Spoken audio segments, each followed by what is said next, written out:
This episode may contain content of a graphic nature, including descriptions of physical and sexual violence against adults, children, and animals. Listener discretion is advised. Hi everyone, I'm Talia. And I'm Tanya. And together we are Crimes and Consequences, a true crime podcast.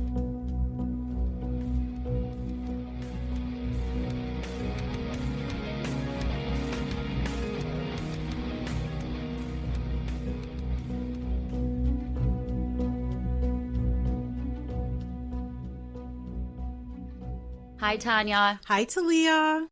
So what's up? Not a whole lot. No? No. Well, a whole lot's going to happen in a second. I know. I'm pretty excited. It's a local case of a local creeper. There's a creeper. There's always creepers. With a creeper van. So cliche. He has a creeper van? He has a creeper van. Awesome, awesome, awesome. White creeper van. Are you ready to begin? Always. You're such a trooper.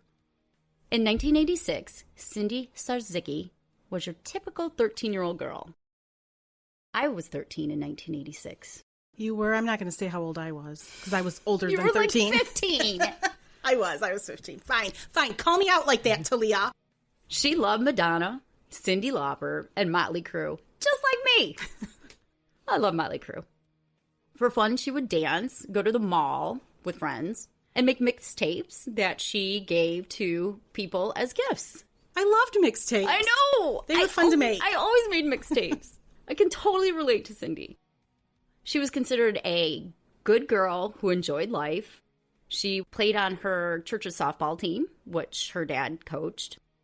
Her parents got divorced when she was 8, and she actually lived with her father, brother, and sister on the east side of Detroit, which is called East Point in Michigan. Her mother couldn't afford to take care of her, so she would go to her mom's on the weekends, but her dad had primary custody. She was generally a very happy, well-behaved teenager with lots of friends. In the spring of 1986, Cindy went to the mall with her best friend Teresa, and there she met a boy named Scott, who was a little older. He was 14. They exchanged phone numbers. A month or so into their relationship, Cindy met Scott again at the mall. She hung out with him for a little while, and then she walked home, which was 7 miles. When she got home, her dad was really pissed because he did not think it was safe for a 13-year-old girl to walk 7 miles alone. I'd have to agree with her dad. Right. As a result, Cindy was grounded. As punishment, she had to come home right after school. She wasn't allowed to stay at her friend's house or use the phone. That is torture for a teenager. I'm sure that killed her. That would kill me. Yes. Because I was grounded all the time, trust me. That killed me too, Talia. Cindy was pretty bothered by this because that meant she couldn't see or talk to Scott, which when you're a teenage girl, that's a real big deal. On Saturday, April 18th of 1986, Cindy, still grounded, left her father's house to go visit her mom. She spent the day there, and when it was time for her to go, she begged her mom to just please let her stay the night there. Her mom said no because her mom had to leave for work in a little while and didn't want Cindy alone. Cindy left her mom's house on foot at around 6 p.m. On her way home, she violated her dad's orders and stopped by her friend Kathy's house. She talked to Kathy for a few minutes and told her she was super excited about tomorrow because tomorrow she was going to go to the Dairy Queen between 10 and 11, and she was going to spend the day with Scott. She was going to lie to her dad about it. She asked Kathy if Kathy would go with her, but Kathy said she didn't think her mom would allow it because Kathy had to go to church. The next morning was Sunday, and at 9:30, Cindy asked her dad if she could go meet some friends at the Dairy Queen, and together they would walk to church. He allowed that since Cindy was going to go to church. Normally, Cindy would walk to church every Sunday with her brother Eddie, little Eddie. So when Eddie saw her leaving for church, he began following her. She turned around and started screaming at him to go back inside, which was really unusual. And he got weirded out by it, but he went back inside. Then she strolled off in the direction of Dairy Queen, which is just a few blocks away, carrying her purse, wearing her jeans, and her favorite white boots. she was never seen again. Around 3 p.m. later that day, Cindy's dad called Cindy's mom and told her to send Cindy home. He assumed because Cindy wasn't at home that she walked over to her mom's after church. He was really surprised to find out that Cindy wasn't there and that her mom hadn't even seen her since the day before. By dinner time that day, both of her parents were really concerned. She was not the type of child that would run away.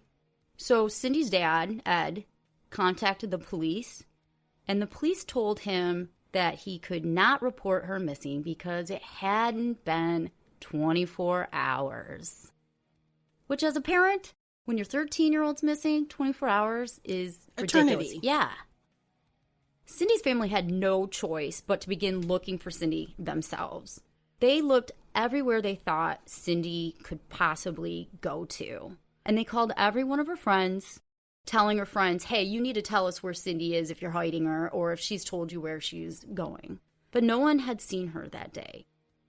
The next morning, as soon as 24 hours had passed since Cindy was last seen by her brother, Cindy's dad, Ed, went to the police station and he filed a missing persons report. Police went to Cindy's school and they interviewed her two best friends, Kathy and Teresa. According to Kathy and Teresa, the police questions focused around the theory that Cindy was a runaway. They asked the girls questions such as, who would Cindy be staying with? Which one of her friends would be willing to keep her at the house and keep it a secret?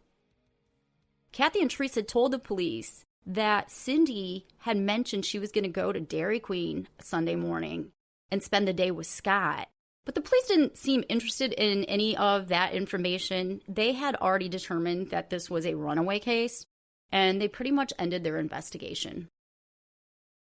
Cindy's family was utterly devastated to find out that the police really weren't going to pursue this. So they did everything they could by their own means to try and investigate what could have happened to Cindy. They went to the trailer park where her boyfriend Scott lived, but she wasn't there. They made thousands of missing person flyers and put them all over anywhere they could. They even contacted the local paper and asked them if they would run a picture of Cindy with a story, but the paper declined. Oh, that's really sad. Cindy's case went cold. Throughout the years, there were a few alleged reportings of Cindy. Someone claimed to see her at a church softball game in a different town and said she was going by the name Karen. When the police investigated, they found out that the person going by the name Karen was actually Karen. It really was Karen. It really was Karen. In addition, a female body was found dead in Detroit that resembled Cindy. So Cindy's dad, Ed, he had the daunting task of having to go down and identify the body, but it wasn't Cindy's. Oh, so he's can you imagine? Just looking at someone else's dead daughter. Oh, poor thing. Cindy's family kept the same phone number and lived in the same house, just in case she ever tried to come home. Although her family held out hope she was alive, they all secretly believed that she was dead. They just knew that she wouldn't run away. That she would definitely come home. Yeah, she had no reason to. She wasn't on drugs. She wasn't unhappy. She was just grounded, like a typical teen. 8 years after Cindy's disappearance, a new detective took a look at the file in 1984, and he had the case reclassified from runaway/missing to possible murder. By doing that, that meant the authorities would take the case much more seriously. A candlelight vigil was held by Cindy's family on June 8th of that year to celebrate what would have been Cindy's 21st birthday. This time, the news actually reported that story, and that gave the case some desperately needed publicity. In reworking the case, the first thing the new detective wanted to do was interview Scott. Well, yeah. She was supposed to see him that day. Yes. Hello. Hello. They were able to locate Scott, and he agreed to meet with them. He had no issues whatsoever. However, a few days after they contacted Scott, he was killed by a drunk driver. Oh, that's awful. That's some bad luck. Although the police couldn't interview Scott because of his death, one member of Scott's family came forward to talk to them during the renewed investigation. It was Scott's mom. She was pretty upset because the media reports had insinuated that Scott had something to do with Cindy's disappearance. And his mom said Scott's a loyal, kind, friendly guy that everybody liked. He would never have done anything to Cindy. However, she stated to the police that after thinking about things for a while, she believed her ex-husband, Art, Scott's father, may have had something to do with Cindy's disappearance. Art had an unnatural attraction to young girls and had actually done some time in prison as a result of this. He got caught having a 2-year affair with his kid's 15-year-old babysitter. Oh. But that's not why he went to prison. He went to prison for other pedophile shit, right? Right. Gross. Yeah, that was just a side note. Scott's mom also told detectives she wouldn't be surprised if Art did this and he tried to blame Scott, his son, for it. So Art sounds like a very, very dickhead guy. The police decided maybe they should interview Art. And in August of 1994, they paid a visit to Scott's dad's trailer. Art told them that he didn't talk to Cindy very much. However, he did give her and Scott rides together. According to Art, Cindy asked Scott to run away with her. Oh, come on. But Scott said no.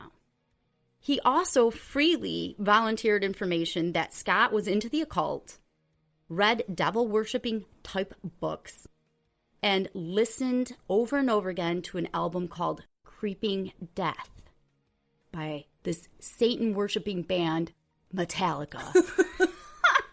Insert sarcasm.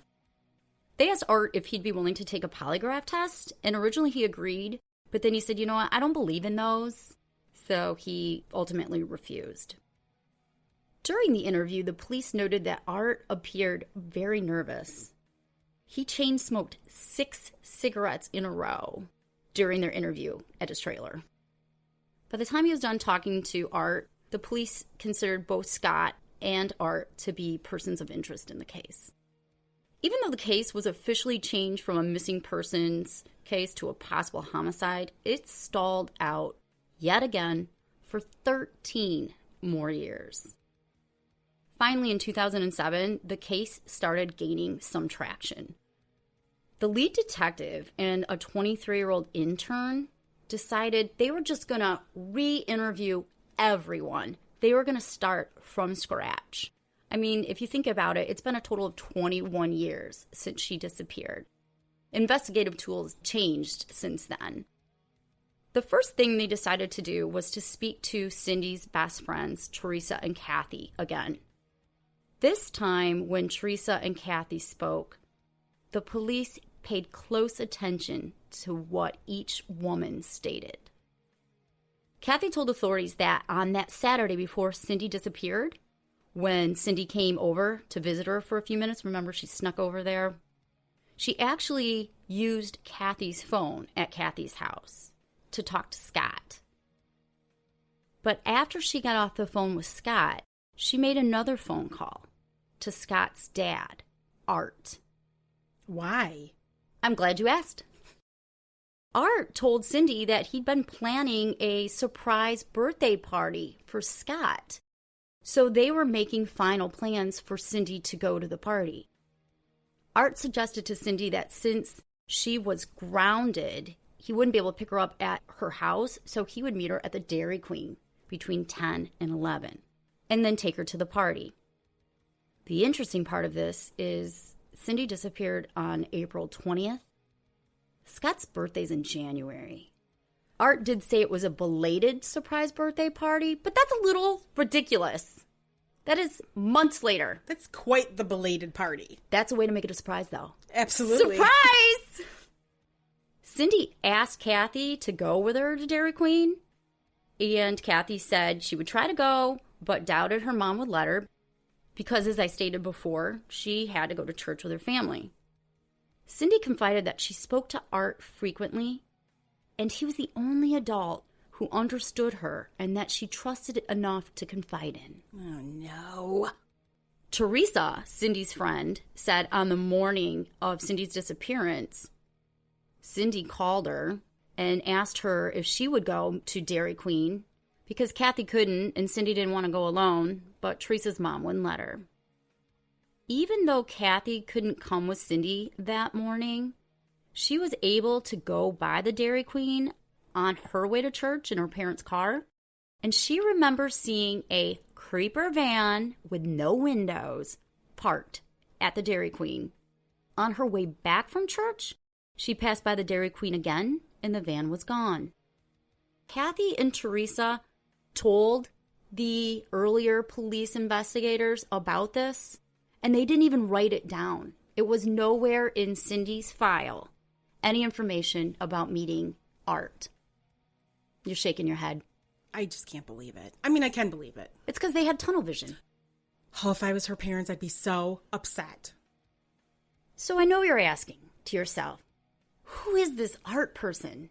Yeah, who is this guy? I am going to tell you. This pedo. Who's the creeper? Today's creeper is Art Ream.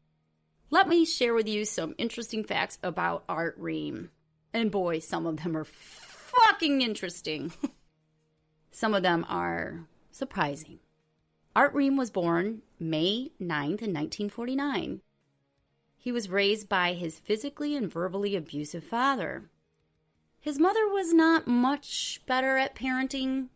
As a matter of fact, her and Art had a sexual relationship. With his mother? With his mother!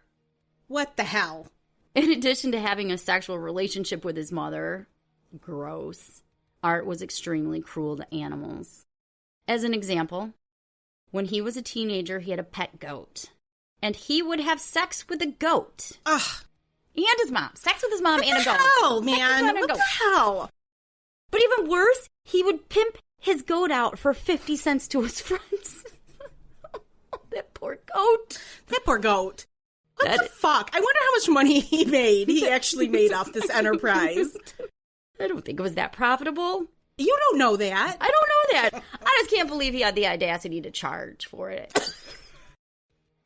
He also had puppies that he buried alive. Oh. He would often shoot raccoons, not to kill them, but he would get a thrill out of wounding them and watching them suffer. By the time he was in his early teens, his dad kicked him out of the house. He was married and divorced 4 times and beat all of his wives. He was a father of 2 sons, one being Scott. Art was described by people that knew him as controlling, intimidating, violent, and vengeful. Sounds like a nice guy. Sweet peach. Now I'm going to tell you about Art's history of sexual violence. It dates back to at least 1974. And remember, Cindy disappeared in 1986. In the beginning of 1974, Art picked up his teenage brother-in-law. His name was John. And he told John he really wanted to rape a girl. Oh. Together, they went to a store to purchase handcuffs. The store they went to didn't have handcuffs. I don't even know where you'd go to get handcuffs. Real handcuffs, maybe they get from an army surplus store, or is there some place I don't know. where you could buy like police supplies or something? I have no idea. Anyway, they went to the store, and the store didn't have any handcuffs, and Art was apparently really upset. He put a knife in his glove box, and he told John he was going to keep it there in case the right opportunity arose. About 6 months later, in June of 1974, Art and John were hanging out again in Art's pickup truck when Art spotted a female hitchhiker who looked to be about 13 or 14 years old.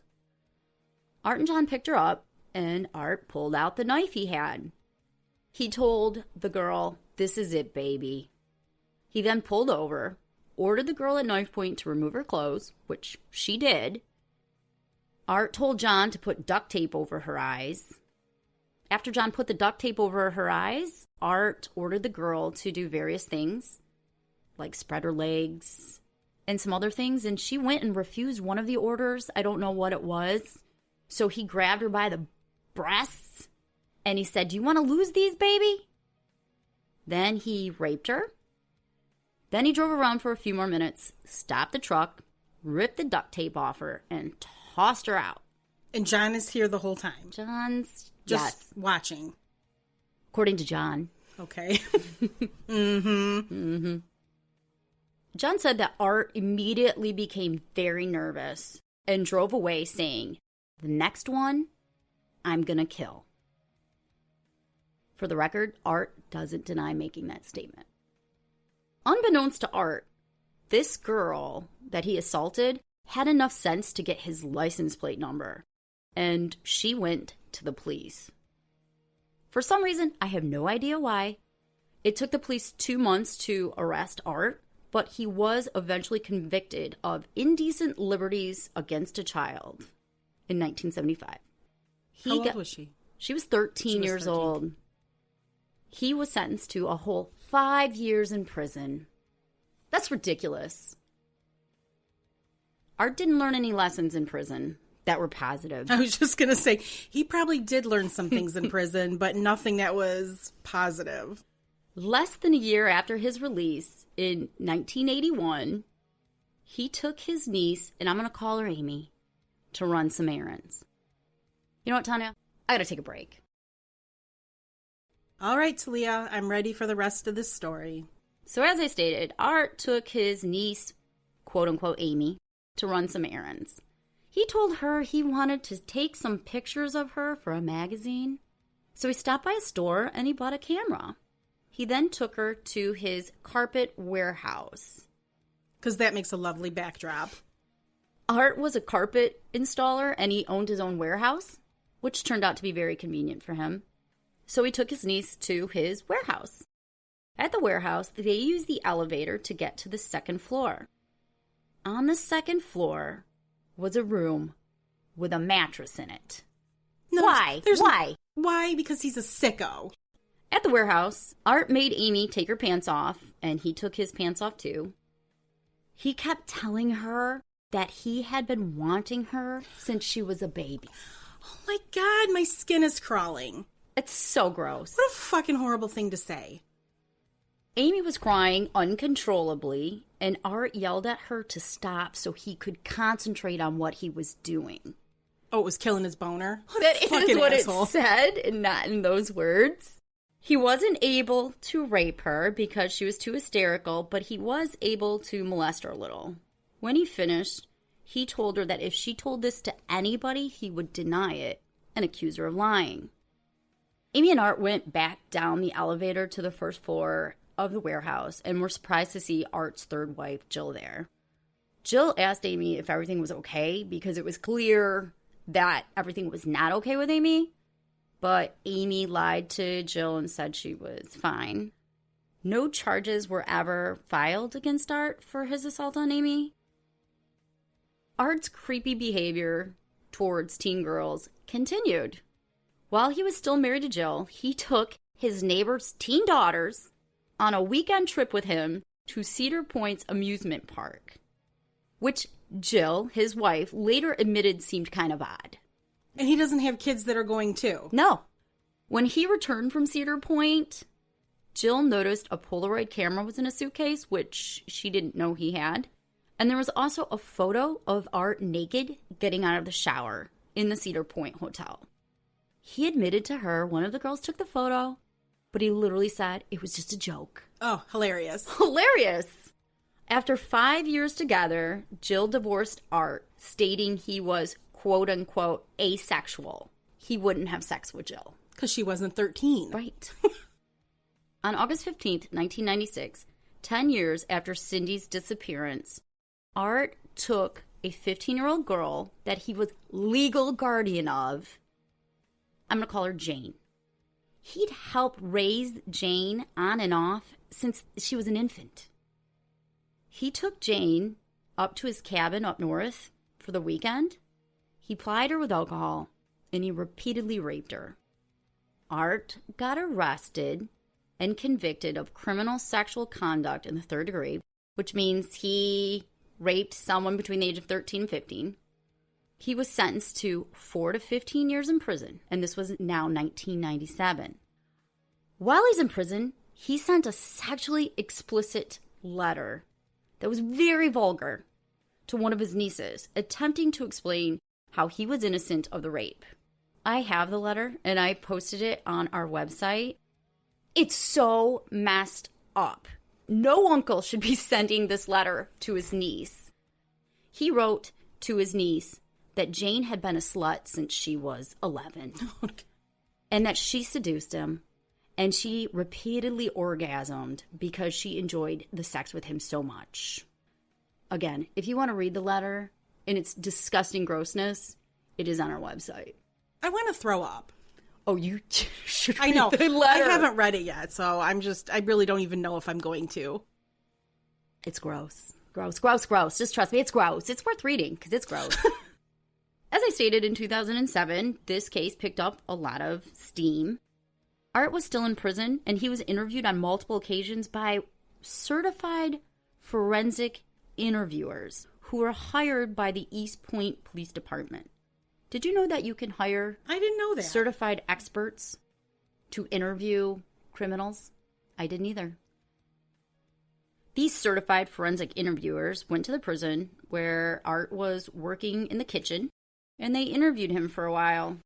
What makes them experts? I know that some of them had psychology degrees. Interesting. Sounds like a badass job. I know, I right? would like to do that. Yeah. Interview wackos all day? Yeah. During the interview, Art told them that he knew this day was coming.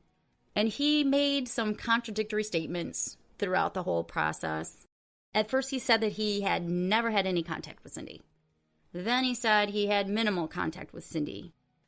He obviously forgot the statements he made in 1994. That's because he's lying. That's right. It's hard to remember lies. Art was asked if young girls were a fetish of his, to which he replied, quote, "Not now. That was years ago. I had a thing for 13 or 14-year-olds, but I've had a lot of therapy since then." Mm-hmm. Therapy don't make you not like them. You're still sick puppy. Art insinuated that he did know what happened to Cindy, and he said over and over again that he gave Scott his word that he'd never tell anyone what Scott did to her. Okay. Because Scott's dead and can't defend himself. And Art's a dickhead dad. He made comments like what happened to Cindy wasn't supposed to happen, that he just helped get rid of the body, and he left it at that. The detectives got a search warrant for Art's carpet warehouse. Surprisingly, it hadn't been touched by anyone since Art was incarcerated for raping Jane 10 years earlier. Although the police won't release all of the details of the evidence they found, they did share with everyone the discovery of a missing persons flyer from 1995 of Cindy's that was located in a jewelry box in Art's warehouse. A keepsake. Reminiscing. At the end of 2007, the investigators in this case received a huge blow. They found out that Art was going to be paroled from prison in a few weeks. This meant they had to step up their game, or a suspected child killer was going to be released back into society. And even though he had therapy, they weren't going to bet their money on him changing. They presented all of the evidence to the prosecutor, who decided that there was enough evidence to charge Art with premeditated murder regarding Cindy. The detectives in this case are pretty clever. When they got a warrant for Art's arrest to take him from prison to the county jail, they did something that I thought was fascinating. On their 1.5-hour drive from prison with Art in their car, they stopped at a flower shop and they bought some flowers. Then they drove Art to Scott's grave, and Art started to cry. While Art was bawling his pathetic eyes out, they mentioned to Art how he was able to properly bury Scott and have closure, but Cindy's family wasn't. Art's not stupid. He was like, that's a real low blow. And he didn't tell him anything that they wanted to hear.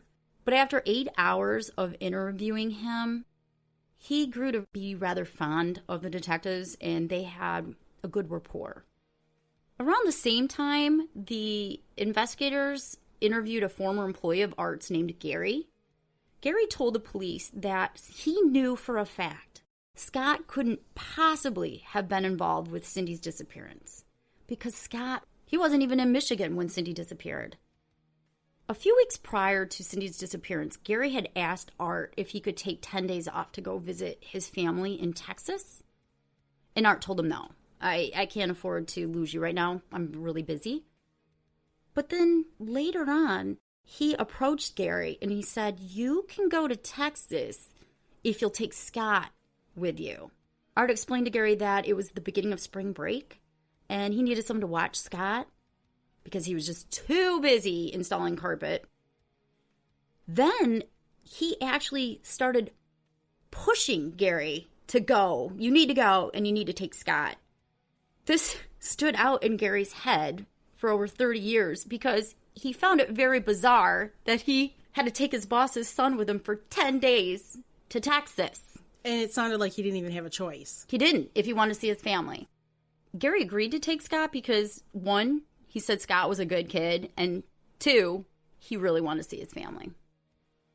The prosecutors interviewed witnesses, gathered up their evidence, and started preparing for a trial. The trial took place in June of 2008. Do you want to know what Art's defense was? Oh, I can't wait to hear what it is. It was Scott's fault. Art stated that he dropped Cindy and Scott off at the carpet warehouse and he went back home to his trailer in the trailer park. While the young couple was there doing whatever they were doing, Cindy fell backwards into an open elevator shaft and died. Scott called Art in a panic and asked his dad to help him dispose of the body.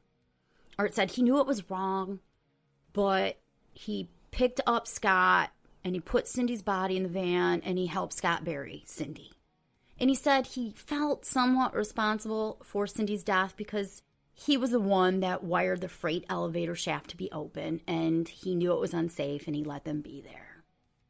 Don't you hate him? Yes, I hate him. He's a disgusting human being. The prosecutors have a different theory as to what happened. They believe Art planned the murder in advance, which was demonstrated by him making sure Scott was out of town.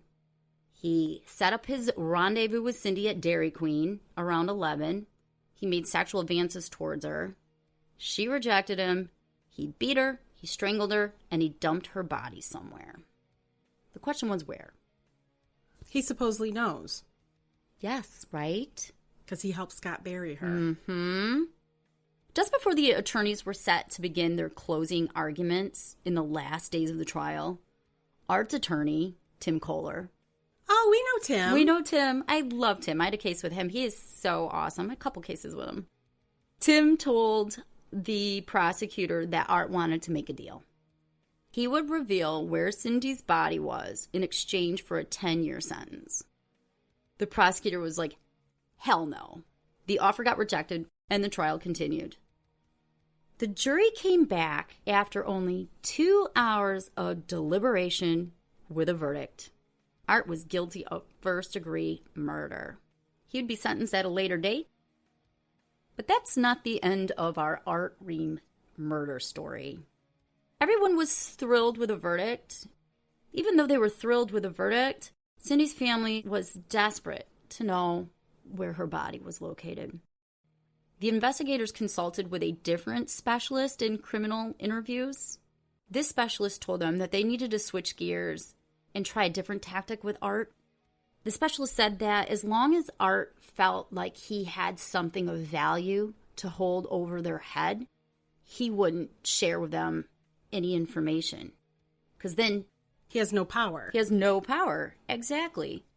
The investigators interviewed Art about the body, trying to convince him that although it was important, it wasn't the focus of Cindy's family anymore. They had closure. So if Art wanted to tell him where the body was, that'd be a nice gesture. But if he didn't want to, they were okay with that too. Art refused to give any information about the body. I watched the entire videotape of the interview with Art, and it is available on our website. It is so pathetic. It's interesting, but it's pathetic. I'm going to play you just a couple snippets of this interview. So you really don't care what happened. You're happy with the story that they told. Right now, yeah. So you're happy with that. Yeah. And right now, everybody's happy. I'm satisfied. But at the same token, I think that we just want to find Cindy. But like I said, everybody's okay with it. If you don't, you don't. It doesn't matter what happened. It matters a lot. Why would it matter? You know, if you don't care, the family don't care. No, we didn't say nobody we didn't cares. Care. No, we didn't say we didn't care. We just said we have closure. I don't have closure, so how the hell can they have closure? They're at peace with themselves and that she's off in a better place. They've come to terms with it too. I don't see how. I'll see. I don't like what you said. Nobody cares for that. I didn't say that. Right? Crazy. No, Art. They care, but they're satisfied of what they've got so far. Okay. Do they want her back? Of course they want her back. But if you don't give her back, they come to terms where they know that she's in a good place right now, and they're happy with that. This has been driving me crazy for 22 years. Art. And you can sit there and tell me that they got a whole different set of beliefs than you got. You don't know what these people are from or what they believe in. Yeah. They come from a whole different stock than you do. And they got a whole different set of beliefs. So you got to remember that, you know, each person handles their grief in a different way. Theirs might have been seeing an ending. Their closure might have been seeing the person responsible was held accountable for what they did. But, of course, they still care. You know, my whole life I've been screwed up, you know. Every time I do something, I screw up. So if I talk to you now, am I screwing up? I don't know. My life is over it. So why do you say that, Art? You know, there's a lot of... What am I going to do in here? I'm never going to get out. No. I've had a lot of therapy. I've come to know myself pretty well. It's too late. Finally figure it out. It's too late. Why is it too late? It's never too late. Oh, yeah, it's too late. You can fix a lot of stuff in here with yourself. Yeah, I have. All right. Don't give up on yourself. That's the one thing you can't do. Oh, I never give up on myself. I'm just saying that, you know, my life is over. Even if I got out, I can't make up for the wrong I've done. That's the only thing that I'd really ever want to do. It's just like the Cindy. You know, next day, you know, I know what I did was wrong. You know, but how do you take it back? Right. You can't get that back. So you just try to hide it. The more you hide it, the worse it gets. You ever have nightmares? Oh, yeah. You've had some. You gotta have some of mine. Well, I don't know. I can't even imagine. There. If you don't care what happened, see, there you go back to it. Then I got. You always do that, Art. What? They do care. What happened that day? What happened that day is kind of over. Right. But that's what I'm saying. But, you know, right, I didn't kill Cindy. And I'm not going to get up there and say I did. So that's a small clip of the interview with Art. Again, the full, it's like 40 minutes of the video is on our website, tntcrimes.com. What an asshole. Although the investigators' tactics didn't work that day, it did work. Because a few weeks later, Art had created a map with the location of Cindy's body. Cindy was buried in a wooded area by a river in Macomb Township, Michigan, where Art used to keep bee huts. I don't know much about bees. It was about a half mile behind an old farmhouse. I actually drove by that area when they were digging for Cindy's body. Not intentionally. I just drove that route. And I saw her family camped out in chairs by the farmhouse, waiting for any news of the discovery. That's really sad. Yeah, they were just sitting in lawn chairs, and they were there all day because I had to drive by. I drive by that area a lot. The investigators didn't have any luck finding Cindy's body, so they actually had to bring Art out to help them locate it, and they still couldn't find it. But they did end up digging in a spot not far from where he had stated on the map. It was off the grid of the map, but only a little. and they found Cindy's tibia. She had been buried about 4 feet underground. They also found her jean shorts, her top, and her purse. They only found one of her shoes. Inside her purse was a mixed tape she had made for Scott as a gift for Scott's birthday. Oh, I feel like I'm going to cry. Around Cindy's neck was a necklace that none of her family recognized. It was gold with an anchor on it. Turns out the necklace was identified by Art's ex-wife as belonging to Art.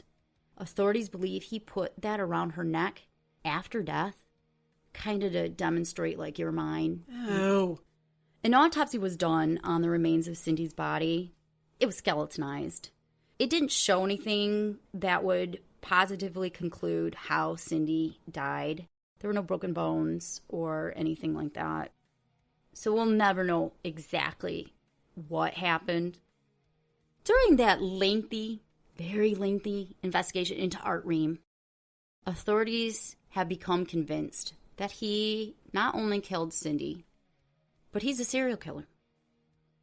They found items that they won't disclose in his carpet warehouse that lead them to believe that he's killed between 4 to 6 teenage girls. Art was given a polygraph in prison regarding 3 of the missing girls, and he flunked it. Without a doubt, flunked it. In addition, he bragged to other prisoners that he'd killed lots of girls. The police actually stated, quote, "There is no question all their bodies have been buried in the area where Cindy's body was found." In fact, they are so certain that he killed other teenage girls and buried their bodies near Cindy that they developed a task force last summer, which included the FBI, botanists, anthropologists, the state police, and local authorities. They began digging in the area. It is a creepy-ass field. There's an old house. It's all boarded up and dilapidated, and I was convinced there was dead bodies there. Long before you actually found out there were. Yes. One of the problems the authorities encountered when they were digging for bodies last summer was that the area itself is massive. It's 24 acres of wooded land. In addition, that area is a high flood zone. It's always flooded. So after 40 years of continuous flooding, bodies buried there have a high chance of having already floated away. The authorities did say they found some items of interest, but they did not find any bodies. Do you want to know what Art's doing right now? Of course. I hope he's rotting away somewhere. Well, he doesn't like it in jail. Well, good. I know he likes to watch The Big Bang Theory. He has been in therapy. He's been working on himself. And he wrote down some insights he's discovered about Art, about who he is. He did some self-reflection. Yes. He knows what his triggers are. Would you like to know what some of his triggers are? Yes. What are they? He snaps when he doesn't get what he wants. What an asshole. What the fuck? Like he's 2. I know. He snaps when someone says no to him. It's the same thing. It's when he doesn't get what he wants. But he's working on it in therapy. So he can become a functioning member of society? Exactly. Was he sentenced to life? Yes, he was sentenced to life. Then why bother? I know. This will make you happy. No one has visited him in 5 years. Good. You can go to our website and see the latest picture of Art Ream, his latest prisoner photo. He's disgusting. I was going to say. He's gross. He's gross. He's as gross as he sounds in this podcast. You can, again, read his creepy letter to his niece. And I got lots of other pictures. I've got some information on the missing girls. And I think that's it. Well, thank you. You're welcome. Thank you, everybody.